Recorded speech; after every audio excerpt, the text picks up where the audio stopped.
नमस्ते students, welcome to TSPH digital classroom. बच्चों, waves के सेकेंड लेक्चर में हम तीन चीज़ें देखने वाले हैं। Phenomena of sound wave, some terminologies associated with the sound and certain application of sound wave. So let us start the first phenomena associated with the sound. It is echo। बच्चों, काफ़ी सारे लोगों ने ये शायद रियल टाइम एक्सपीरियंस किया होगा। जब भी हम कोई माउंटेन हिली रीजन विजिट करते हैं तो कुछ इस तरह का एक्सपीरियंस हमें होता है।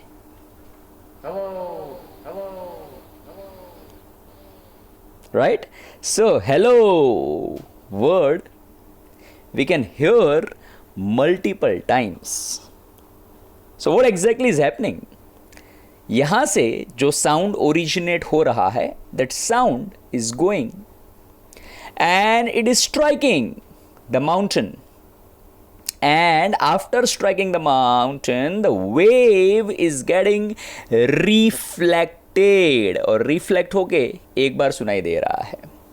शायद वो wave आगे भी बढ़ा रहेगा, ये माउंटेन से टकराया रहेगा और यहाँ से टकरा के वापस से रिफ्लेक्ट हुआ रहेगा, इसीलिए दूसरी बार आवाज़ आ रहा है और यही वजह से मल्टीपल टाइम्स हेलो सुनाई दे रहा है। उसी को कहा जाता है echo. So when I say echo, it is a repetition of original sound because of reflection from some rigid surface, and that is the echo. अब तो सवाल ये आता है कि सर, साउंड वेव अगर रिफ्लेक्ट होता है तो हमें हर जगह एको क्यों नहीं सुनाई देता है? सिर्फ माउंटेन या हिली रीजन्स में ही एको क्यों सुनाई देता है? Alright, so the doubt is very much obvious. So let us discuss that in detail. बच्चों, at 22 degrees Celsius, the speed of sound is around 344 metre per second. ये लास्ट लेक्चर में हम देख चुके हैं। अब कोई भी साउंड हमारे ब्रेन तक पहुंचता है तो ब्रेन वो साउंड को अराउंड 0.1 सेकेंड तक रिटेन करता है, 0.1 और less.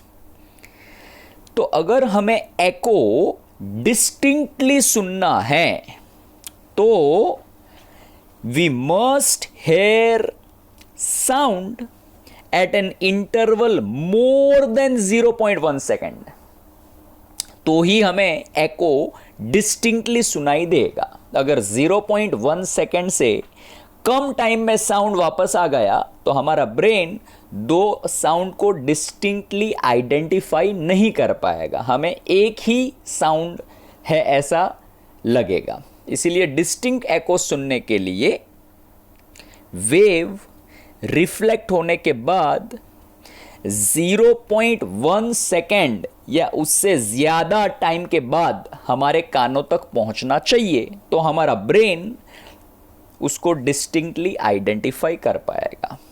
Now, speed is equals to distance upon time.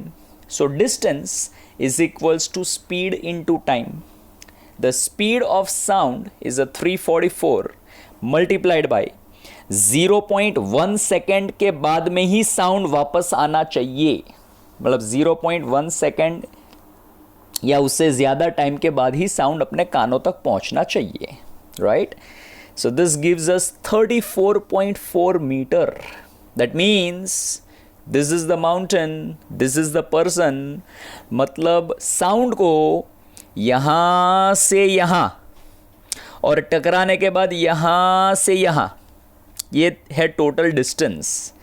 वो टोटल डिस्टेंस होना चाहिए 34.4 मीटर।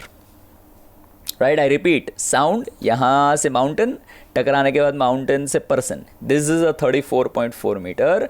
सो पर्सन से माउंटेन का डिस्टेंस जो है वो 34.4 मीटर का आधा हो जाएगा। आधा इज 17.2 मीटर। सो डिस्टिंक्ट एको सुनने के लिए surface must be at a minimum distance of 17.2 meter.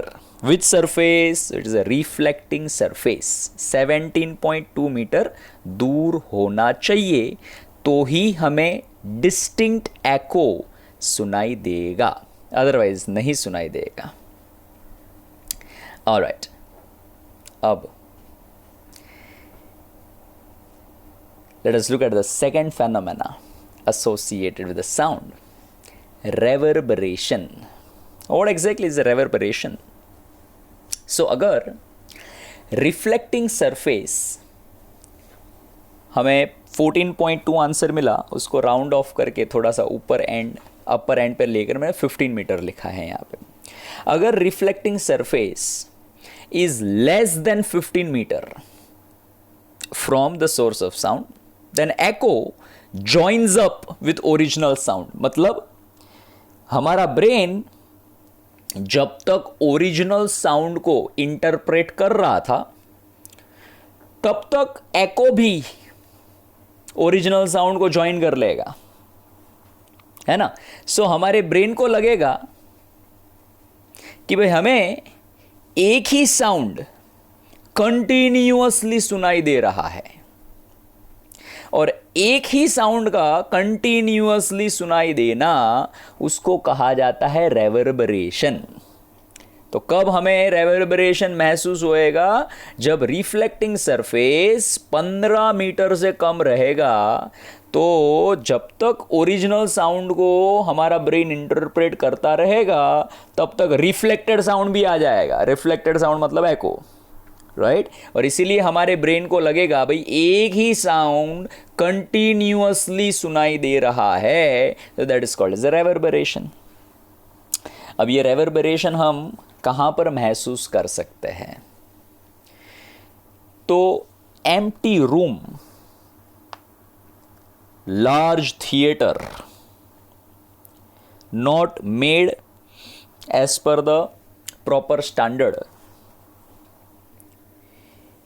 empty hall not made as per the proper standard will result in reverberation of sound. और reverberation होने की वजह से हमें हमारा सुनने का एक्सपीरियंस जो है वो इतना अच्छा नहीं होगा, तो हमें रेवर्बरेशन को भी अवॉइड करना चाहिए. To hear the sound distinctly and clearly, to improve our experience of sound.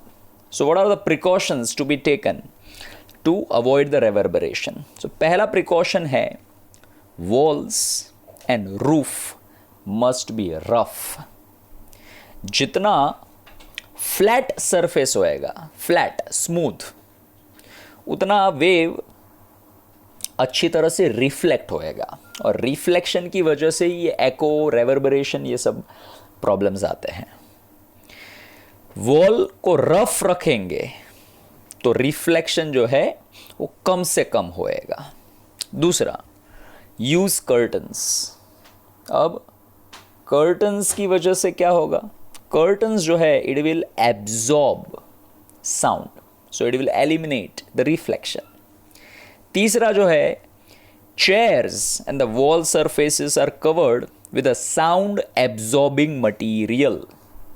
मतलब फ्लोर पे, वॉल पे, चेयर पे साउंड एब्जॉर्बिंग मटीरियल का कोटिंग किया रहेगा तो साउंड को एब्जॉर्ब कर लेगा, रिफ्लेक्ट होने नहीं देगा. So echo, reverberation etcetera will be eliminated. Hence अगर आपने थिएटर को बराबर से देखा हो, बराबर, let's have a bit of a bigger image of a theatre.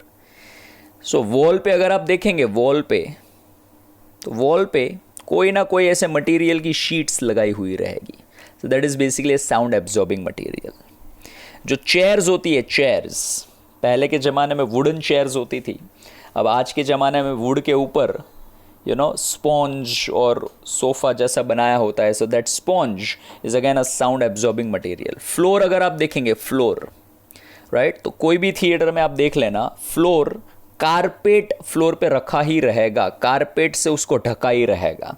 So again that carpet right is a sound absorbing material. दूसरा, आप अगर थिएटर के स्टेयरकेस देखें, स्टेप्स देखें, तो उसको ऑब्जर्व करना, वो स्टेप्स जो है वो ऐसे यूनिफॉर्मली, मतलब इक्वल साइज के, इक्वल लेंथ के, इक्वल विड्थ के नहीं रहेंगे, वो अनइक्वल रहेंगे, छोटा बड़ा, थोड़ा किसी को ऐसा क्रॉस में किया रहेगा, किसी को ऐसा सीधा रखा रहेगा. तो काफ़ी बार देख के ऐसे फीलिंग आती है, यार क्या इनको यार सीढ़ियाँ बनानी भी नहीं आती है क्या, छोटी बड़ी क्या बनाई है, राइट. उसका भी रीज़न है, उसके पीछे भी फिजिक्स है. अगर उसको इक्वल लेंथ, इक्वल हाइट की स्टेप्स बनाएंगे, सो जो सिमेट्रिकल शेप्स रहते हैं वहाँ से साउंड यूनिफॉर्मली रिफ्लेक्ट हो सकता है, मतलब सब स्टेप से साउंड सेम तरह से रिफ्लेक्ट हो सकता है, और वो साउंड रिफ्लेक्ट होने के बाद में इंटरफियर कर सकता है और लार्ज साउंड इफेक्ट प्रोड्यूस कर सकता है. बराबर. So again that is not advisable, that is not, वो हमें नहीं चाहिए, राइट. इसीलिए स्ट्रक्चर को अनइवन रखा जाता है, सो दैट अगर रिफ्लेक्शन, पहली बात तो उस पर कारपेट का कोटिंग रहता है तो वैसे ही वो साउंड एब्जॉर्ब होने वाला है, बट फिर भी अगर थोड़ा बहुत भी certain part of the wave, certain percentage of wave भी रिफ्लेक्ट हुआ, तो उसकी वजह से कोई भी ऐसा अनवांटेड इंटरफेरेंस, ये क्या होता है वो भी हम ये चैप्टर में आगे पढ़ने वाले हैं. वो इंटरफेरेंस की वजह से कोई भी ऐसा रिफ्लेक्टेड साउंड का कोई अनप्लेजेंट इफेक्ट क्रिएट ना हो, इसीलिए स्ट्रक्चर को अनइवन रखा जाता है. दूसरा, कर्टन्स यूज़ किए जाते हैं. अगर आप थिएटर का रूफ टॉप देखेंगे, रूफ टॉप, तो वो भी फ्लैट नहीं रहेगा, कभी भी फ्लैट नहीं रहेगा.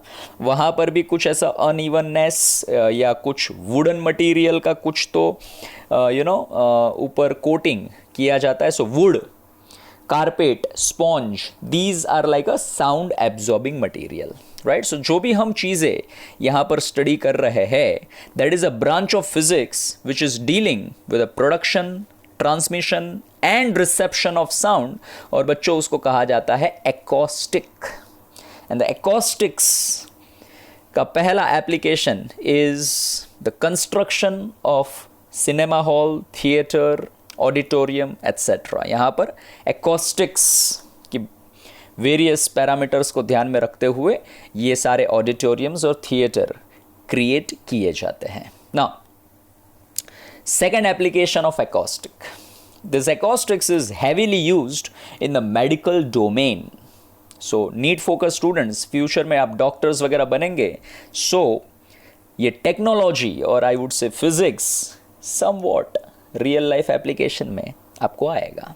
So काफ़ी लोगों ने सुना रहेगा किडनी स्टोन होते हैं, राइट. किडनी स्टोन होने की वजह से what happens is this stone creates pain in our bladder or in our stomach के लोअर पार्ट में a bit of pain महसूस होता है because of the stone. ये stone कहीं भी हो सकता है, किडनी में हो सकता है, ब्लैडर में हो सकता है, anywhere it may create.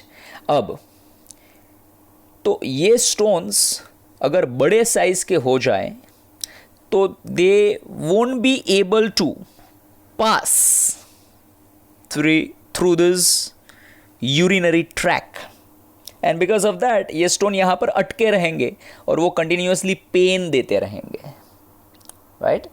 So using certain high frequency wave, if you notice a word here, ultrasound. What is that? यहाँ पर समझ लो बच्चों, यहाँ पर मैं लिख के आपको बता देता हूँ. जो साउंड हम सुन सकते हैं उसको कहते हैं सोनिक वेव, और ह्यूमन ईयर जो है वो 20 हर्ट्ज से लेके 20 किलो हर्ट्ज फ्रीक्वेंसी के साउंड सेंस कर सकते हैं. ह्यूमन ईयर 20 हर्ट्ज से 20 किलो हर्ट्ज की फ्रीक्वेंसी के साउंड सेंस कर सकता है. So that is a range of human hearing. This is the range of frequency which our ear can sense. So that is called as a sonic frequency. Sonic. सुन सकते हैं, sonic. अब 20 hertz से कम frequency के sound हमारा year sense नहीं कर सकता है. 20 हर्ट्ज से छोटी फ्रीक्वेंसी के साउंड को कहते हैं infrasonic. Infrasonic, less than 20 hertz. So that is called as a infrasonic sound. Our ear can not sense. और 20 किलो हर्ट्ज से greater frequency, greater than 20 kilo hertz, ये भी हमारा ईयर सेंस नहीं कर सकता है. उसको कहा जाता है ultrasonic. Ultrasonic sound also our ear cannot sense. So sonic frequency, infrasonic frequency, ultrasonic frequency. बराबर. So if you observe here, certain instruments used in the medical domain produces ultrasonic shock waves, and that waves reaches to the stone and it crushes the stone. Can you see the difference? This stone versus this stone.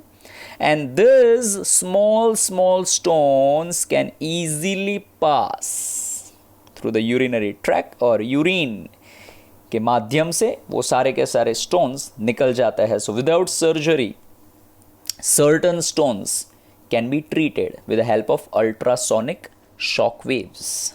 Now the second application in the domain of, again the medical domain, certain cancer cells or a cancer tissue can be destroyed with the help of heavy sonic or the ultrasonic waves.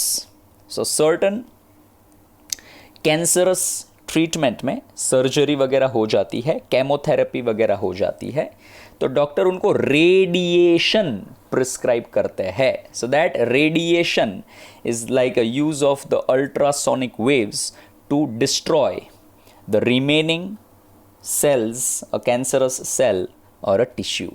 So that is the another application. Now one more application in the medical domain is ultrasound imaging.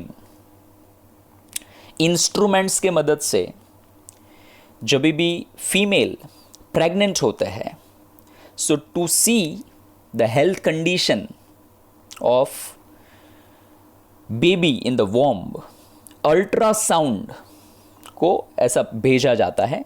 वो ultrasound यहाँ पर पहुँचता है और यहाँ पर पहुँचने के बाद रिफ्लेक्ट होता है, और रिफ्लेक्ट होने की वजह से ये जो भी वॉम्ब के अंदर मूवमेंट्स होती है, बराबर, उसका एक इमेज स्क्रीन पे बनता है. सो बेबी की ओवरऑल हेल्थ कैसी है, कोई अनवांटेड टिश्यू या कोई अनवांटेड क्लॉट तो नहीं बन रही है, ये सारी चीज़ें अल्ट्रासाउंड की मदद से पता कर सकते हैं. Overall the health etcetera can be studied by ultrasound imaging. So जो भी प्रेग्नेंट वुमन होती है, डॉक्टर उनको ये अल्ट्रासाउंड इमेजिंग प्रिस्क्राइब करता है at a regular interval of around let's say 1 month or 2 months to check the health condition of baby in the womb.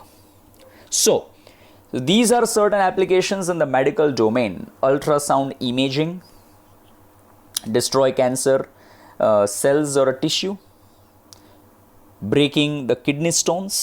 Now apart from medical domain, the theaters, the next application is for defense and navigation. सोनार, शायद आपने नाम सुना रहेगा. Sonar is a full form of sound navigational ranging. अब India is having biggest and largest, one of the largest in the world, sea coast। अगर आपको map अपना ध्यान में आता हो तो पूरा ऐसा वेस्टर्न एंड ईस्टर्न कोस्ट, पूरा ये समंदर ही है, the Arabian sea here and the bay of Bengal here, and नीचे सदर्न साइड में भी Indian ocean. So it's like west south east is a sea coast.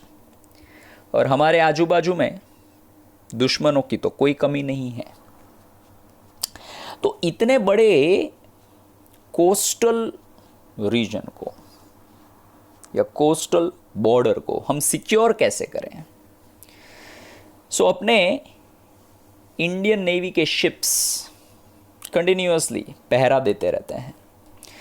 But अब बहुत बार होता क्या है, दुश्मन जो है वो शिप की मदद से नहीं, समंदर के अंदर से सबमरीन की मदद से भी आ सकता है। तो ये जो शिप्स होता है ना, ships, if you see the image, ये शिप्स जो होता है वो कंटिन्यूअसली साउंड वेव्स एमिट करते रहते हैं।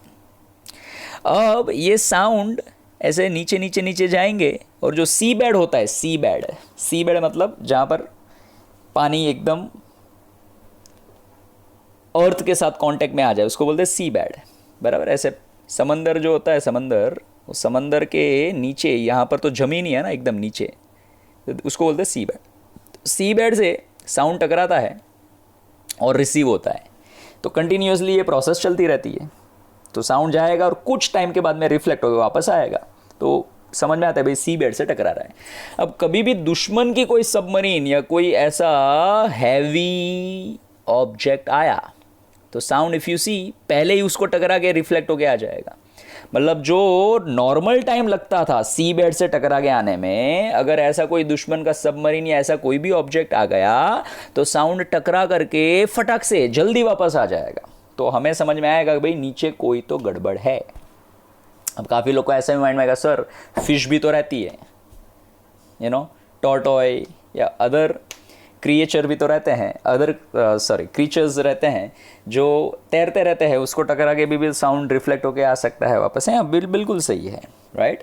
बट जो सबमरीन रहेगी, पनडुब्बी जिसको बोलते हैं, right, that is a huge in size. So उसको बहुत सारे वेव्स टकराएंगे और बहुत सारे वेव्स जो है जल्दी जल्दी वापस आएंगे। जबकि जो फिश रहेगी या जो अदर क्रीचर्स रहेंगे वो रिलेटिवली स्मॉलर इन साइज होता है, तो उसको कम वेव्स टकरा करके रिफ्लेक्ट होके वापस आएंगे। So they have the complete range कि भाई कितने वेव्स या कितने टाइम तक वेव फटाफट आएंगे, तो हम ऐसा अनुमान लगा सकते हैं कि भाई उधर कोई दुश्मनों की एक्टिविटी वगैरह हो रही है। So that is one of the technique used by the defence forces, the Sonar, sound navigational ranging to detect the enemy activity in the sea, in the deep sea, the locate objects underwater. All right. Apart from that, apart from humans, certain animals, birds are also using this acoustics in their day-to-day life. One of the common example is this bat. अगर आपने देखा हो तो ये जो bat होते हैं वो रात को ही एक्टिव होते हैं। सो काफ़ी लोगों को ऐसा माइंड में आएगा, सर रात को उनको दिखता कैसा है, क्या उसके पास में स्पेशल टाइप की आंखें होती है क्या? नहीं, दे ट्रैवल और they fly not with the help of light, they travel with the help of sound. While flying they continuously emit sound. तो काफ़ी लोगों को लगा सर वो साउंड एमिट करते हो तो हमको तो सुनाई देना चाहिए, हमको तो नहीं सुनाई देता है। No, they emit ultra sound, they emit sound of the frequency 30 kilohertz to 150 kilohertz. There is a mistake here, kilohertz. 30 to 150 kilohertz के अल्ट्रासाउंड कंटिन्यूअसली एमिट करते हैं। वो साउंड अगर सामने कहीं पे ऑब्स्टेकल रहेगा, दीवार रहेगी, हम खड़े रहेंगे तो हमको टकराएगा, दीवार को टकराएगा, टकरा के रिफ्लेक्ट होएगा। तो बैट को रिफ्लेक्टेड साउंड मिलेगा तो बैट को समझेगा भाई आगे जाना खतरा है, अगर आगे जाएंगे तो टकरा जाएंगे, तो फटाक से अपना पाथ चेंज कर लेते हैं। सो अगर बैट को देखा हो तो बैट जो है वो कभी भी ऐसा स्ट्रेट लाइन में मूव नहीं करते हैं। अगर आपने देखा हो तो बैट ऐसा कंटिन्यूअसली ऐसा ऐसा ऐसा करते रहते हैं, ऐसा ऐसा, लाइक दिस। तो हमें कभी अगर ऐसा लगता है कि भाई क्या भाई इधर इधर इधर इधर क्या हो रहा है, अरे भाई इधर इधर होने का रीज़न ये है कि वो लाइट की मदद से अपना पाथ नहीं आइडेंटिफाई कर रहा है, वो साउंड की मदद से अपना पाथ आइडेंटिफाई कर रहे हैं। तो जैसे ही उसको रिफ्लेक्ट होके साउंड मिला, वापस से अपना वो पाथ चेंज कर लेगा। Because of this they travel from one place to another place. So that is the ultrasonic pulse generated by the bat, which helps them in traveling, in flying. Apart from this, dolphins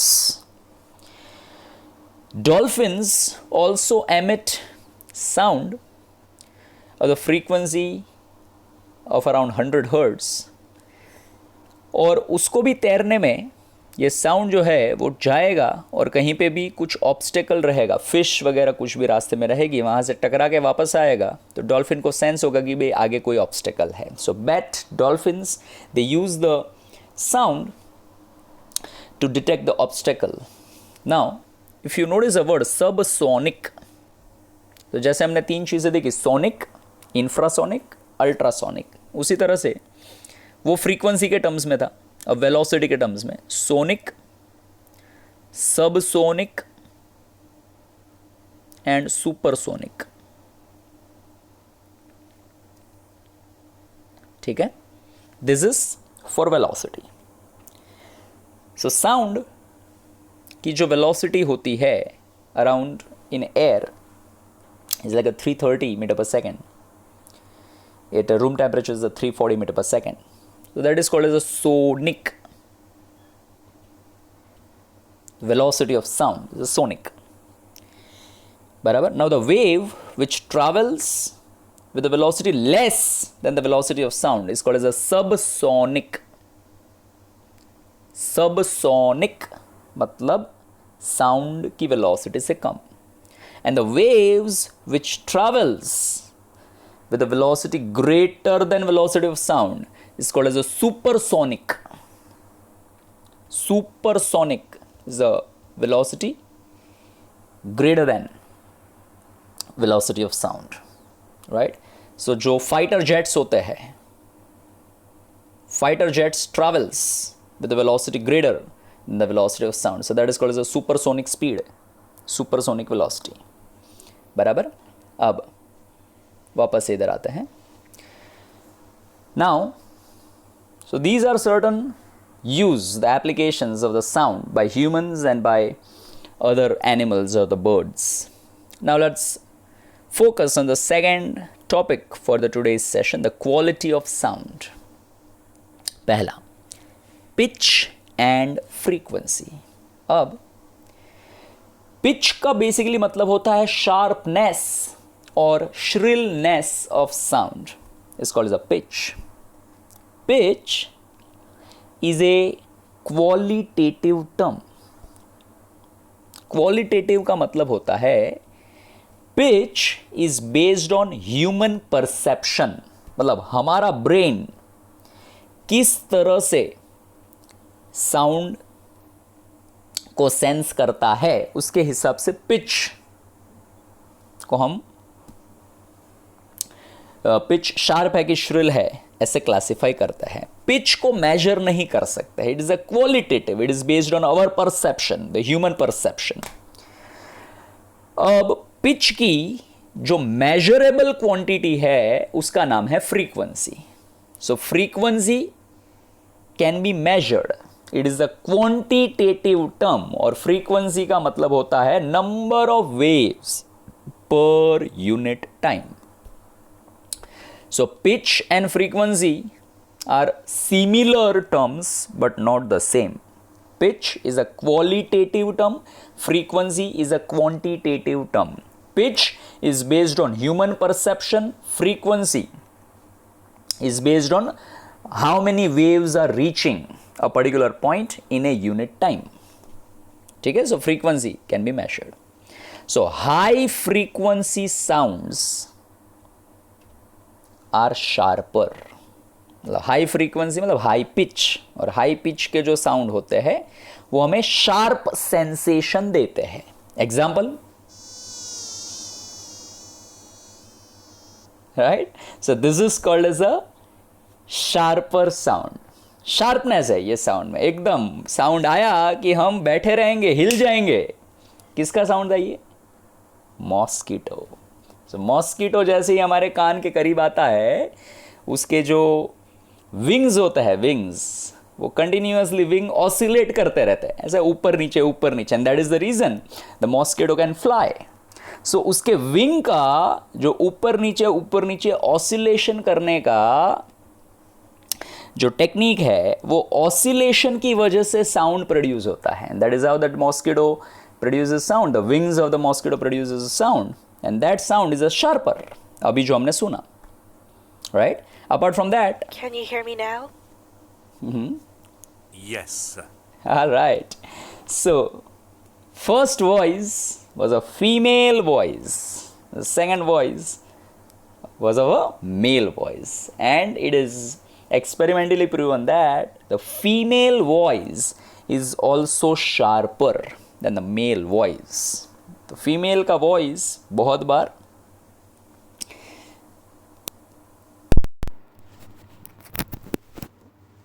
irritation produce करता है. ज़रूरी नहीं है हमेशा करे, बहुत बार. With the reason may be because of sharper sound. So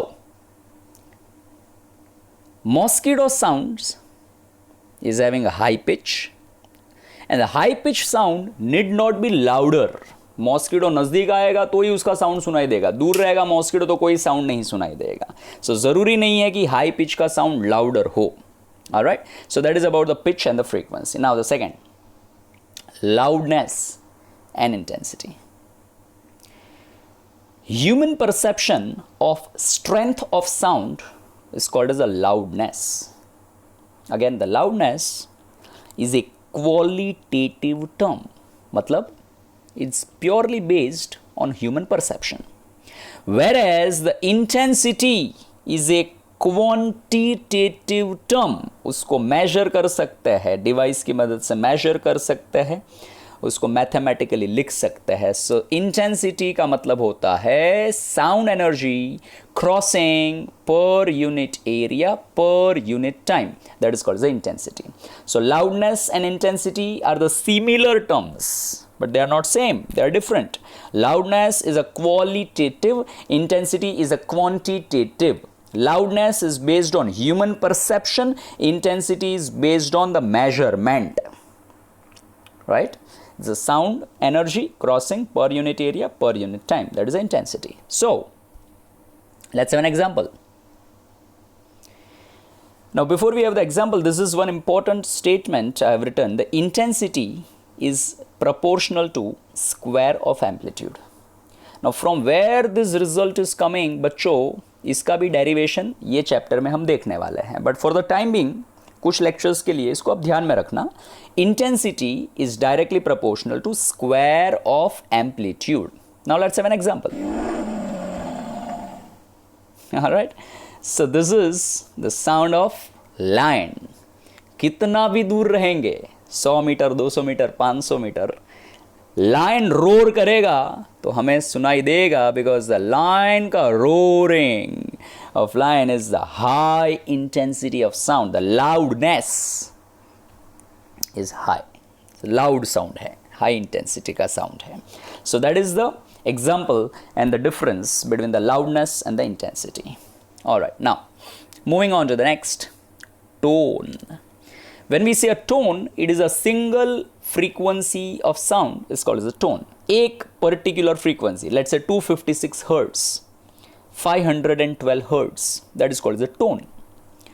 The second terminology is a note. One और more than one tone refers to note. काफी लोगों ने बचपन में थोड़ा बहुत तो म्यूजिक का नॉलेज गेन किया ही होगा स्कूल लेवल पे या कहीं पर भी, और Indian version of the note is सा रे गा मा पा धा नी सा, राइट। सो ये जो सा, दैट सा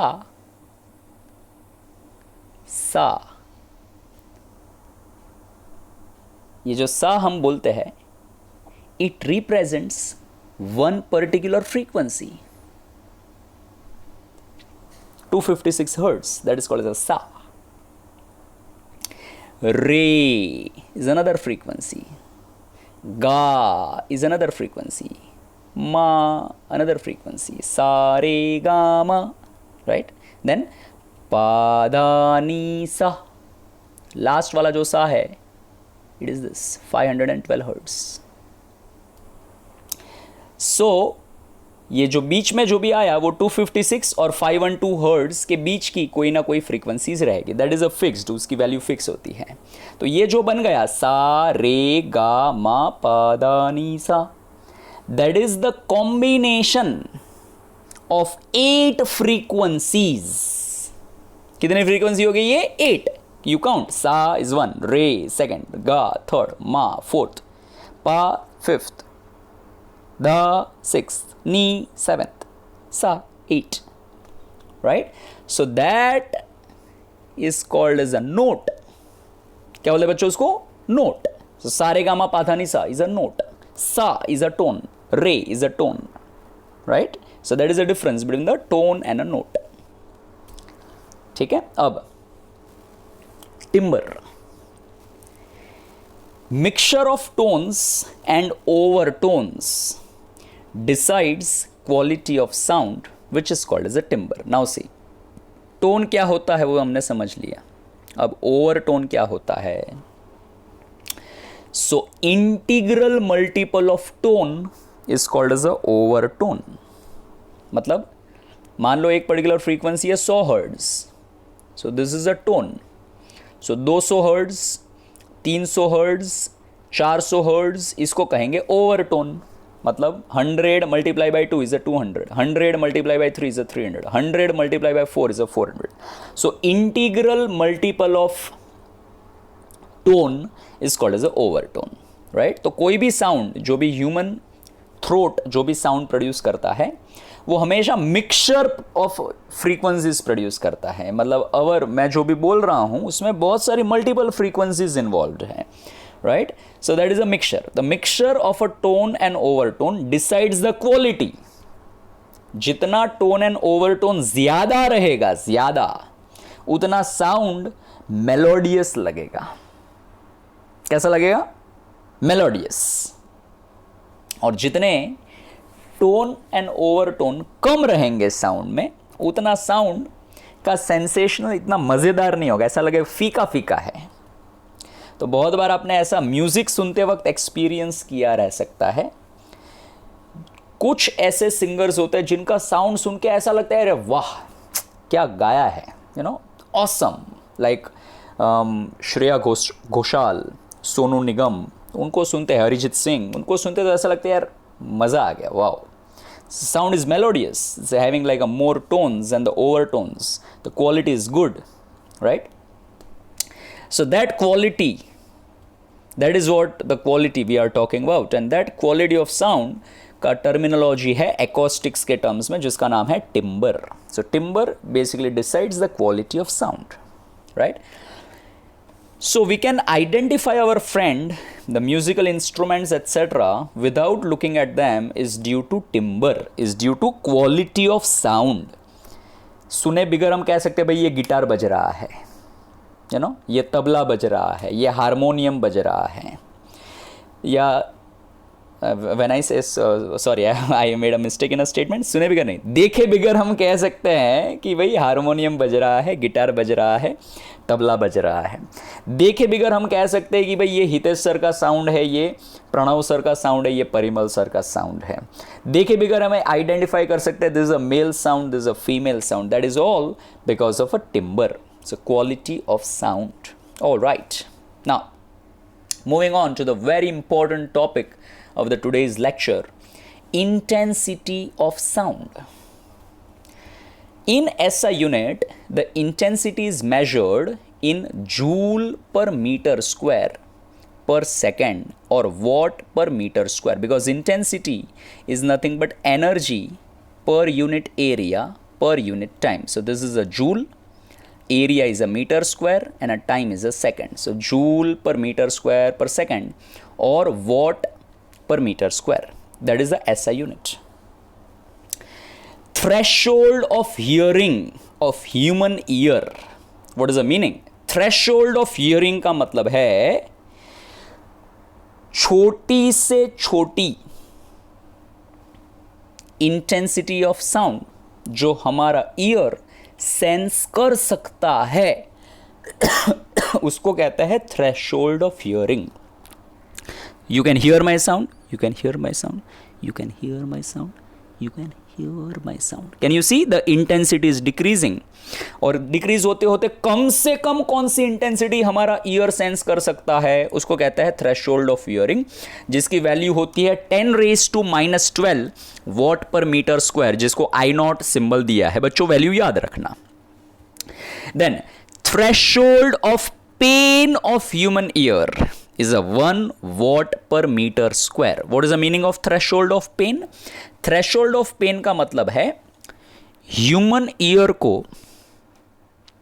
डैमेज किए बिगर कितना मैक्सिमम इंटेंसिटी ऑफ साउंड हमारा ईयर बेयर कर सकता है उसको कहते हैं threshold of pain.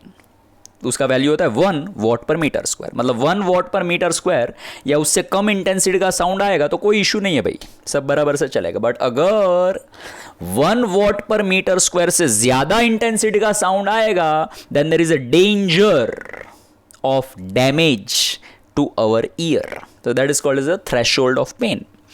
10⁻12 watt per metre square जितनी इंटेंसिटी का साउंड आएगा तो हम जस्ट सुन पाएंगे, जस्ट उसको सेंस कर पाएंगे। 10⁻12 वॉट पर मीटर स्क्वायर या उससे कम इंटेंसिटी का साउंड आएगा तो हमको सुना ही नहीं देगा। So that is called as a threshold of hearing. Now if you see the range, 10⁻12 कम से कम इंटेंसिटी हम सुन सकते हैं, एंड 1 का मतलब है 10⁻0, ये ज्यादा से ज्यादा इंटेंसिटी हमारे ईयर के लिए एडवाइजेबल है। Can you see the range 10⁻0 से लेकर के 10⁻12, सो रेंज इज ह्यूज है ना। 10⁻11, -10, -9, -8 बड़ी रेंज है। तो रेंज को छोटी करने के लिए ये इंटेंसिटी की जो रेंज है इसको कहते हैं Audible sound, the range of Audible sound in terms of intensity. Range को छोटी करने के लिए देयर वाज अ साइंटिस्ट जिसका नाम था bell, BEL। he suggested one thing. What he said is, rather than measuring sound in the SI unit, why don't we take ratio of what and what? The ratio of I by I0. What is I? So I is the intensity of sound. It's intensity of any sound, that is I. बराबर, divided by I0. What is I0? तो I0 is a threshold of hearing. तो I by I0 का क्या कर दिया? Ratio ले लिया। Ratio लेने के बाद में उसको लॉग लगा दिया, लॉग। अब लॉग लगाने से सर क्या होता है बच्चों? लॉग लगाने से है ना रेंज छोटी होती है। कैसे? तो मान लो अपने नंबर है 10, 100, 1000, 10,000, तो लॉग लेंगे तो देखो क्या होगा। Log 10 answer is 1, log 100 answer is 2, log 1000 answer is 3, log 10,000 answer is 4। तो अगर अपना नंबर था 10, 100, 1000, 10,000, लॉग लेने पे नंबर बन गया 1 2 3 4। कैन यू सी, पहले था 10 से लेके 1000, अब हो गया 1 से लेके 3, रेंज कम हो गई, नंबर की रेंज छोटी हो गई। तो ये फायदा है लॉग लेने का। सो उसने क्या किया, आई बाई आई नॉट का रेशियो लिया और उसको ले लिया लॉग, बराबर। तो ये बन गया intensity in the unit of bel, जिसको एल सफिक्स बेल ऐसा सिंबल दिया गया है। So this is the intensity measured in the unit of bel. ठीक है, बेसिकली रेंज छोटा करने का काम किया है, बराबर। अब generally later on scientist community ने इसमें थोड़ा सा एक करेक्शन किया और रेंज को थोड़ा सा बढ़ाया, मतलब लॉग लेके 1 2 3 जो हो रहा था उसको थोड़ा सा उन्होंने बढ़ा दिया। कैसे बढ़ाया, तो बच्चों 1 मीटर जो होता है वो 10 डेसीमीटर के बराबर होता है। तो डेसी मतलब फैक्टर ऑफ 10, तो उन्होंने फैक्टर ऑफ 10 मल्टीप्लिकेशन किया। तो जैसे 1 मीटर 10 डेसीमीटर होता है, वैसे ही एक बेल होगा 10 डेसीबेल, या डेसीबल भी उसको बोलते हैं, डेसीबल और decibel. dB is a name. Now this nomenclature is very surprising. पहला लेटर छोटा है, दूसरा लेटर बड़ा है, बच्चों उसके पीछे रीजन है। Deci, deci is a prefix, it is not a name of the scientist, छोटा। Bel is a name of the scientist, and if you remember measurement, scientist का नाम रहेगा तो सिंबल कैपिटल होना चाहिए, इसीलिए बी कैपिटल। सो छोटा डी बड़ा B, that is the symbolic representation of decibel. So in the unit of decibel, L suffix dB is equals to 10 times L bell. So this becomes 10 times log of I by I naught. मतलब basically ये जो log लिया था ना, log ये इसको 10 के factor से मल्टीप्लाई किया है, that's it. So can you see the factor of 10 आगे? Yes, this is a factor of 10. This one. Right, so this is a formula you will remember to measure the intensity in the unit of decibel. L is equals to 10 log I by I naught. What is I? It is the intensity of sound. What is I naught? It is the intensity, it is a threshold of hearing. Alright, so this is a formula as it is, यहाँ पर copy paste कर लेता हूँ, बराबर। Now cases ले लेते हैं। First, for a sound of least audible intensity, least audible intensity मतलब कितना intensity, तो I naught जितना intensity, 10 raised to minus 12 जितना intensity, right? So if you substitute this I here, so I will be getting L decibel, L dB is equals to 10 log I naught by I naught. ऊपर नीचे I naught cut जाएगा, 1 बन जाएगा। log of 1 answer is 0, multiply by anything 0।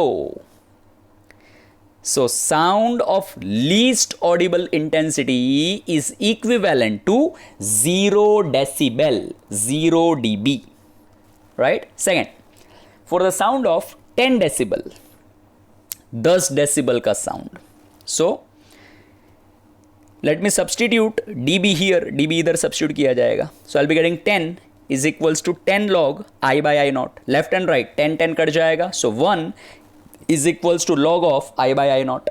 अब बच्चों tell me, log of what will give us a 1 answer? तो answer है sorry, log of 10 is 1। समझ में आ रही है? तो ये जो ब्रैकेट में टर्म है I by I naught, that will be equal to 10, समझा? राइट, सो ये I naught को इधर ले लीजिए, सो I will be getting I is equals to, sorry, I is equals to 10 I naught. This is I, huh, by the way, this is not 1, this is I, ठीक है। I is equals to 10 I naught, मतलब intensity of sound which is 10 times the threshold intensity is equivalent to 10 decibel, बराबर। एक और, for a sound of 20 dB, all right, let us substitute this 20 here, so I'll be getting 20 is equals to 10 log I by I naught, left and right 10 cut जाएगा तो will be getting 2 is equals to log I by I naught. Tell me log of what number will give us the answer 2? So it is log of 100 will give us the 2 answer. So this bracket is equals to 100. That bracket is equals to 100 मतलब I by I naught is equals to 100.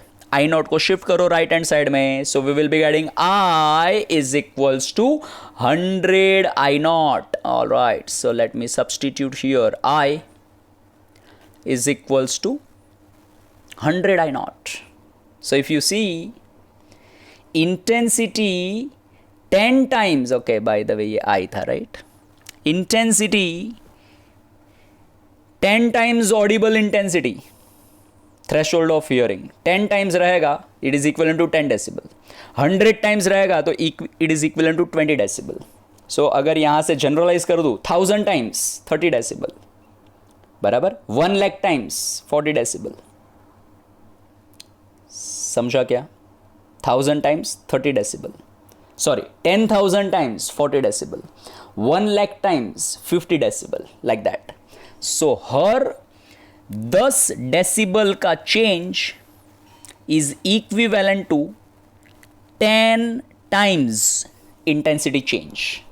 Her 10 decibel से sound की intensity बढ़ना मतलब real में intensity 10 times बढ़ना, 10 गुना होना बराबर. इसको बराबर से बच्चों याद रखना, बराबर से माइंड में बिठा दो इसको. So the last for the threshold of pain, what is the threshold of pain? It is I is equals to 1 watt per meter square. Let us substitute in the above formula. So we'll be getting 10 log I by I naught. 10 log 1 upon I naught होता है 10 raised to minus 12.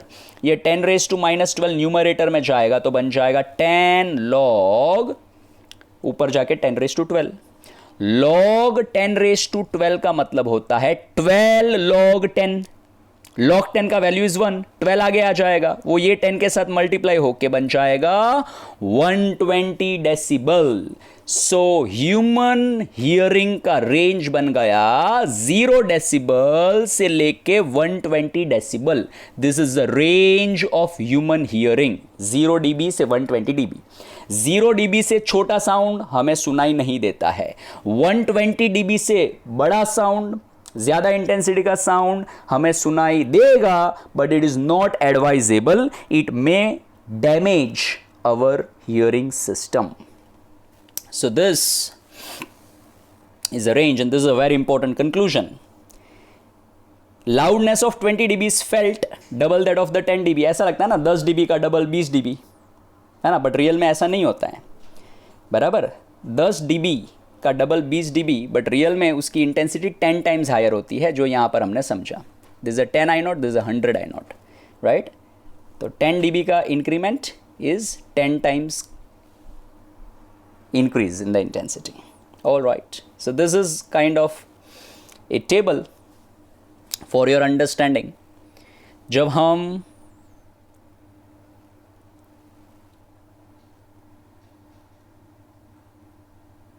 Alright जब हम गांव में जाते हैं तो हमें